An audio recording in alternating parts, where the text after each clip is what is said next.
मेरी मौसी की शादी मेरी अपनी सहेली के चाचा के साथ हुई थी और मैं भी उन्हें चाचा ही कहती थी और यह रिश्ता मेरी माँ ने करवाया था। मेरी दोस्त भी बारात में आई थी। हम दोनों बहुत एंजॉय कर रहे थे। मेरी दोस्त का नाम प्रिया है। शादी की सारे रस्में हो चुकी थी लेकिन अभी विदाई नहीं हुई थी। मगर मुझे नहीं पता था कि इस घर पर इतनी बड़ी कयामत टूटने वाली है। जब मैं शादी के हंगामों में मगन थी तो अचानक मेरी माँ ने मेरा हाथ खींचा और मुझे एक कमरे में ले गई। उनकी आंखों में डर सा था, एक दहशत थी, ना जाने क्या कुछ था जिसे मैं समझ नहीं पा रही थी। वह इधर उधर देख रही थी जैसे कोई बहुत ही राज की बात हो और किसी को बताना नहीं चाह रही थी। मैंने महसूस किया कि मेरी माँ के चेहरे का रंग उठ चुका है परेशानी की वजह से। उन्हें दिसंबर के महीने में भी पसीना आ रहा था, लेकिन ऐसी भी क्या परेशानी थी, मैं यह दिल में सोच रही थी। आज मेरी मौसी की शादी हुई है, मैं बहुत खुश थी। मैंने इस शादी का बहुत इंतज़ार किया था। मौसी की शादी किसी और से नहीं बल्कि मेरी अपनी दोस्त के चाचा से हुई थी। सारी रस्में हो चुकी थी लेकिन अभी विदाई नहीं हुई थी। जब मैंने मम्मी से पूछा, मम्मी जी क्या बात है, आप इतनी परेशान क्यों लग रही है? क्या आप मौसी की विदाई की वजह से परेशान हैं? मम्मी ने कहा, हाँ मैं उसी की वजह से परेशान हूँ, लेकिन मामला कुछ और ही हो गया। मैंने पूछा क्या हो गया है? मम्मी को परेशान देखकर परेशान हो गई तो उन्होंने कान में एक ऐसी बात बोली जिसे सुनकर मेरी आंखों के सामने अंधेरा छाने लगा। मुझे अपने कानों पर यकीन नहीं आ रहा था कि जो मेरी माँ कह रही थी वह सच था।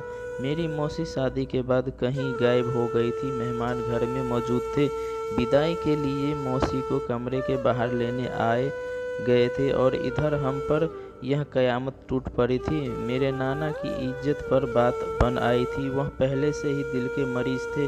वह थोड़ी सी भी तकलीफ और परेशानी बर्दाश्त नहीं कर सकते थे। अभी अभी तो वह अस्पताल से डिस्चार्ज हुआ, महीना ही हुआ था। नाना का घर में मेहमानों और बारातियों से भरा पड़ा था और अब यह मुसीबत सर पर आ पड़ी थी। मैंने प्रिया के चाचा की तरफ देखा तो बहुत ही खुश दिखाई दे रहे थे। चाचा की उम्र 26 साल थी और मेरी मौसी की उम्र 24 साल। मेरी दोस्त के चाचा ने मेरी मौसी को हमारे घर देखा और पसंद कर लिया। अक्सर मेरी दोस्त को उसके चाचा ही हमारे घर छोड़ने आते थे और इस तरह यह रिश्ता हो गया। लेकिन मुझे ऐसा लग रहा था कि मेरी मौसी इस शादी से खुश नहीं है। मेरी माँ और मौसी के बीच कुछ झगड़े भी हुए थे इस रिश्ते को लेकर, लेकिन मैं अपनी दुनिया में मगन थी। मैंने इन बातों पर ज़्यादा ध्यान नहीं दिया। मेरी मौसी उम्र ही ऐसी थी, इन चीज़ों पर इस उम्र में किसी लड़की का ध्यान जाता है। उस उम्र में खुश रहना चाहती है तो मैं भी खुश थी अपनी ज़िंदगी में। 17 साल की लड़की को भला क्या दिलचस्पी हो सकती थी घर के मामलों में। लेकिन यह बात सुनकर तो मैं भी परेशान होकर रह गई थी कि अब क्या होगा, क्योंकि प्रिया के चाचा बहुत परेशान थे।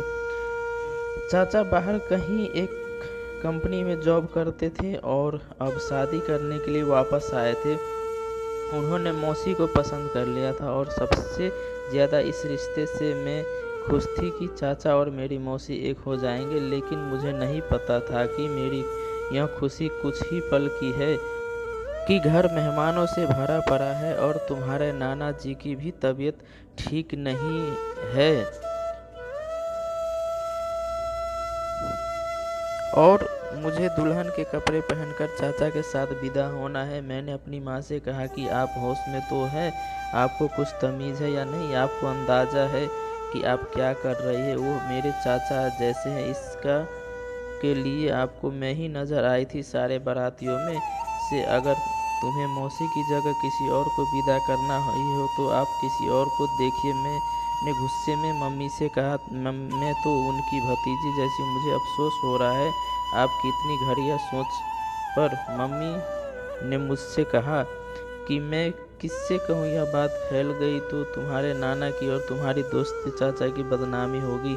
अगर किसी को भनक भी पड़ गई कि दुल्हन फेरों के बाद भाग गई तो हम किसी को मुंह दिखाने के काबिल नहीं रहेंगे। तुम्हारी मौसी शादी वाला लहंगा फेंक कर कपड़े चेंज करके घर से भाग गई है। प्लीज़ तुम थोड़ा सा मेरा साथ दो, मैं तुम्हारी मौसी को ढूंढ कर ले आऊँगी। मुझे पता है कि वह कहाँ गई होगी, वह अपने पुराने आशिक के पास गई होगी।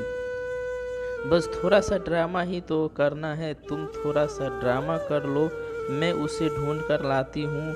बस थोड़ा सब्र करो। मेरे साथ माँ की बात सुनकर मैंने मना कर दिया। मैंने कहा मैं बिल्कुल भी ऐसा नहीं कर सकती। अगर प्रिया के चाचा की जगह कोई और होता तो शायद मैं नानी की इज्जत बचाने के लिए हाँ भर लेती, थोड़ी देर के लिए। लेकिन आप तो समझ ही नहीं रहे हो, मेरे चाचा जैसे मैं उनकी दुल्हन के रूप में कैसे बन सकती, अपनी ही दोस्त के घर में कैसे प्रवेश कर सकती हूँ।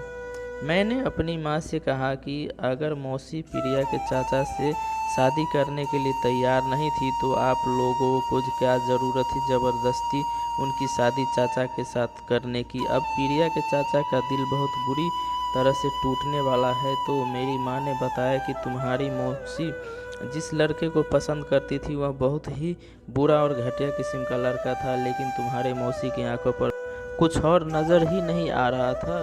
अब तुम खुद ही बताओ कि हम कैसे उसकी शादी एक आवारा इंसान से कर देते। तो मैंने कहा ज़बरदस्ती शादी करवाने का नतीजा भी अब आपने देख ही लिया होगा। अब दोनों खानदान की बदनामी होगी, मेरी दोस्त के ख़ानदान की भी बदनामी होगी और मेरे नाना के ख़ानदान की भी बदनामी होगी।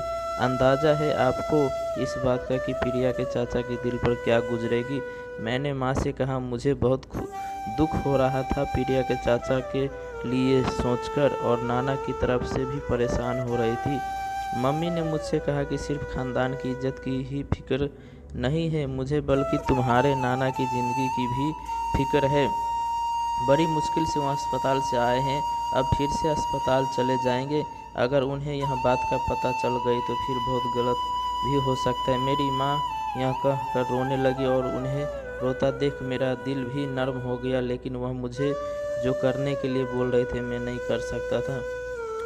मुझे बहुत ही अजीब सा महसूस हो रहा था। मेरी माँ मेरे कदमों में पड़ गई और उन्हें मुझसे कहा कि वह किसी को यह बात नहीं बताना चाहती। अब नाना नानी की इज्जत मेरे हाथों में है। बाहर से आवाज़ आ रही थी कि विदाई की तैयारी करो। मेरा दिल ज़ोर ज़ोर से धड़कने लगा था। माँ ने ज़बरदस्ती मेरा हाथ खींचा और मुझे मौसी के कमरे में ले गई और मुझसे कहा कि जल्दी से यह लहंगा पहन लो। मैं और मेरी माँ बहुत मजबूर थे नाना नानी की इज्जत बचाने के लिए और घूंघट कर लिया। बाहर से लगातार दरवाज़ा बजाया जा रहा था कि दुल्हन को जल्दी बाहर लाओ, विदाई का समय निकला जा रहा है, सबको अपने अपने घर भी जाना है। मेरा दिल ज़ोर ज़ोर से धड़कने लगा। ऐसा महसूस हो रहा था कि मेरा दिल पसले। दरवाज़ा खुल चुका था। मम्मी ने मेरा हाथ थाम लिया और सब मुझे विदा करने के लिए आ गए। मुझे बहुत अजीब महसूस हो रहा था। मुझे विदा कर दिया गया और जब गाड़ी में बैठने लगे तो मम्मी ने कहा मेरी बहन मेरे साथ बैठेगी। इस तरह माँ ने चालाकी करके मुझे चाचा के साथ नहीं बैठने दिया। मुझे बहुत अजीब लग रहा था और अपनी किस्मत पर रोना आ रहा था। यह कैसी बेबसी, हम माँ बेटी और मौसी हमारे साथ कितना बुरा किया था उन्हें अंदाज़ा भी नहीं था कि वह हमें कितनी बड़ी मुसीबत में डालकर खुद अपने आशिक के पास चली गई थी, वह भी सारी रस्मों के बाद। अगर रस्मों से पहले जाती तो कोई बात भी बनती, लेकिन शादी करने के बाद क्या तुक बनती थी कि हम मुझे समझ नहीं आ रहा था। सोचती हूँ कि कुछ लोग कितने खुदगर्ज होते हैं, अपने मकसद के लिए यहाँ तक नहीं सोचते कि उनके पीछे उनके घर वालों का क्या हाल होगा। मुझे माँ ने अपने साथ गाड़ी में बैठाया। सब कह रहे थे कि बहुत अजीब लग रहा है, दुल्हन को दूल्हे के साथ होना चाहिए। माँ ने कहा कि दुल्हन की तबीयत ठीक नहीं है इसलिए कह रही हूँ। चाचा ने भी कहा कि दुल्हन की तबीयत सही नहीं है तो कोई बात नहीं। हम लोग अपने घर आ गए थे। मेरी माँ मुझे पकड़कर चाचा के कमरे में लेकर आई। मेरा दिल बहुत ज़ोर ज़ोर से धड़क रहा था। अब आगे क्या होने वाला था मुझे नहीं पता था। माँ ने सब मेहमानों से कहा कि दुल्हन के कमरे में ना जाए, उसे बहुत ही चक्कर आ रहे हैं, वह सो रही है। इस तरह कमरे में कोई नहीं आया था। काफ़ी रात हो गई थी तो आहिस्ता आहिस्ता करके सारे मेहमान सोने लगे के लिए चले गए। मम्मी ने मुझसे कमरे में बंद कर दिया और कुंडी लगा दी और उन्होंने मुझसे कहा कि मैं जा रही हूँ तुम्हारी मौसी को ढूंढने, मेरे वापस आने तक घूंघट किए रखना। मैं प्रिया के चाचा से कोई ना कोई बहाना बना दूंगी और उनको बाहर रोक लूँगी। किसी बहाने से तब तक मैं अपनी बहन को ढूंढने जाती हूँ। मुझे अपनी माँ का दुख हो रहा था। वो बेचारी कितनी बड़ी मुसीबत में फंस चुकी थी, लेकिन किसी को यह बात नहीं पता थी सिवाय मेरे और माँ के। ना जाने चाचा से क्या बहाना बनाकर मेरी माँ उन्हें बाहर रोक लिया था, मुझे नहीं पता था। लेकिन बाहर उनकी बातें करने की आवाज़ें आ रही थी, वह कुछ बहस कर रहे थे। फिर चाचा ने कहा, ठीक है मैं नहीं जाता कमरे में अभी ज़रूर। माँ ने कोई बहाना बनाया होगा कि चाचा मान गए थे। मेरा दिल ज़ोर ज़ोर से धड़क रहा था, बार बार दरवाजे की तरफ देख रहे थे, लेकिन मुझे तसल्ली हो गई थी कि चाचा कमरे में नहीं आएंगे। मेरी माँ अपनी बहन को ढूंढने निकल पड़ी, मुझे इस हालत में छोड़कर, और दुल्हन के रूप में बैठी हुई थी। काफ़ी देर तक मैं परेशानी में जागती रही। सारे दिन की थकावट थी, मेरी आंखें उजली होती जा रही थी। बड़ी मुश्किल से खुद को जगा कर रखा हुआ था, लेकिन अब मैं और नहीं जाग सकती थी। नींद पूरी तरह से मेरे ऊपर हावी हो चुकी थी और मुझे पता ही नहीं चला कि मैं कब और किस समय नींद की आगोश में चली गई। सच कहते हैं, नींद तो सूली पर भी आ जाती है। सो मैं भी एक तरफ से सूली पर लटकी हुई थी और सो गई थी। इतनी गहरी नींद चली गई थी कि मुझे आसपास का कोई होश ही नहीं था। अचानक मुझे नींद में महसूस हुआ कि कोई मुझे झिझोर कर मुझे जगा रहा है। आंखें मलती हुई उठी तो सामने प्रिया के चाचा को देखकर मेरी रूह कांप गई थी, और मुझे देखकर उनके सर पर आसमान गिर गया था।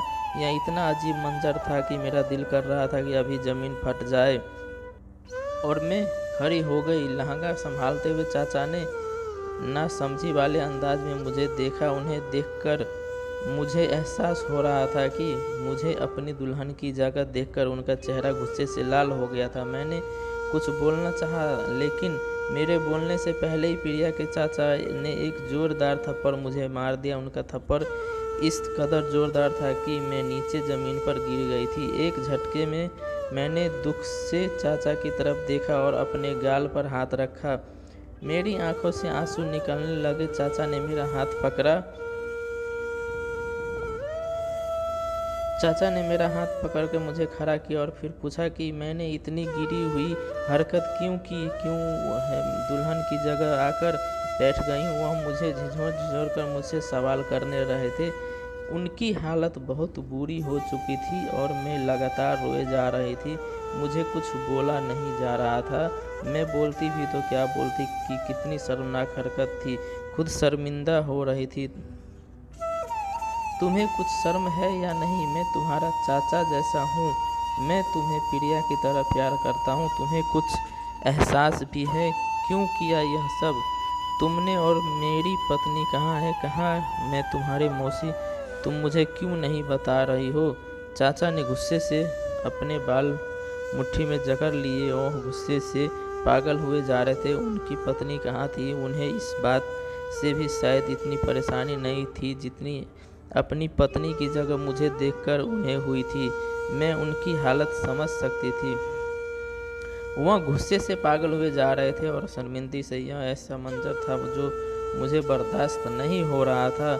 मेरी माँ और मेरी मौसी मुझे किसी बड़ी मुसीबत में अकेली छोड़कर जा चुकी थी। मैं मौसी को कभी माफ़ नहीं करने वाली थी इस हरकत के लिए। मैंने कहा, भाग गई है आपकी पत्नी अपने पुराने आशिक के साथ, और मेरी माँ अपनी और आपकी इज्जत बचाने के लिए मुझे यहाँ बैठाकर चली गई है मौसी को ढूंढने के लिए। मैंने रोते हुए कहा और लगातार रो रही थी।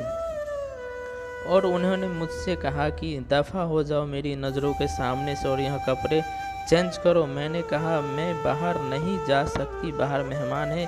आप प्रिया के कमरे से मुझे मेरे कपड़े लाकर दो। मेरी बात सुनकर उन्हें गुस्सा तो बहुत आ गया था, लेकिन जो भी था मुझे कपड़े चेंज करने थे। वह प्रिया के कमरे में चले गए।